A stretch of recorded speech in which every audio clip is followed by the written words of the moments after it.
ներողություն, երկրորդ հարցը լիցենզիան զրկելուց հետո 3 ամսվա ընթացքում պետք է արվի առաջարկ սեփականատիրոջը չհամաձայնելու կամ անգործություն ցուցաբերելու, չպատասխանելու դեպքում արդեն պետք է ըստ ինձ, այդտեղ էներգետիկայի մասին օրենքը շատ իրենց ձևով է գրված, այսինքն ոչ շատ հասկացվող 60 հոդվածի համաձայն այնտեղ գերակաշահի խնդիր պետք է ճանաչվի եւ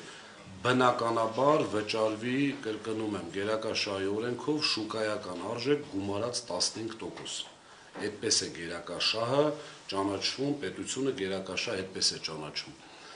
Անկախ գնահատող, այո, անկախ գնահատողի կողմից տրված, ուրեմն գնահատական պլյուս 15%։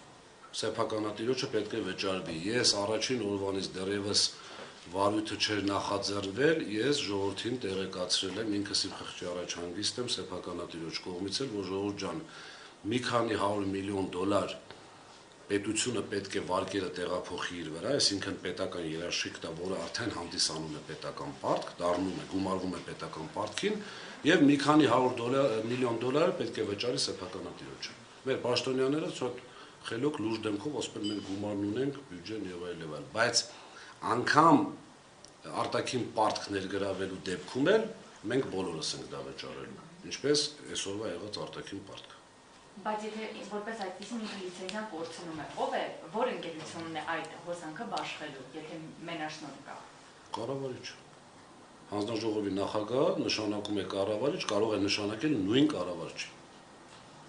Միջև այդ գործընթացի ավարտը։ Եվ իմիջիալոց ձեզ ասեմ, ըստ այսպես շատ հավաստի հասած ինֆորմացիաների, այն սկզբնական գալու ժամանակ համապատասխան սուբյեկտն ասում էր, ես 3 ամսից գնալու եմ, ներքին խոսակցություններ եմ ասում, հիմա ըստ երևույթին հարմարվել է հանուն Հայաստանի Հանրապետության իր նախկին ստացած աշխատավարձից 6-7 անգամ ավել ստանալուն ու ըստ ինձ նաև ինքն էլ նշանակվելու է։ Հիմա դուք կարող եք մտածել ինչ եմ ես պես կարծում, ես ներքին Աստված տա սխալվեմ, բայց ներքին համոզմունք ունեմ, որ իրենք այս նիստով լիցենզիայից զրկելու են, որովհետև կա քաղաքական պատվեր եւ համոզված ներքին նորից համոզմունք ունեմ, որ այդ որոշումը անգամ հանձնաժողովի անդամները չեն գրելու։ Իրենց գրված տրվելու է, իրենք էլ խելոք դա անելու են,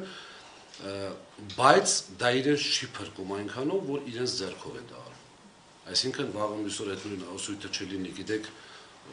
դե մենք ինչ անենք, դե ընտանիք ենք պահում, դե ստիպեցին եւ այլն։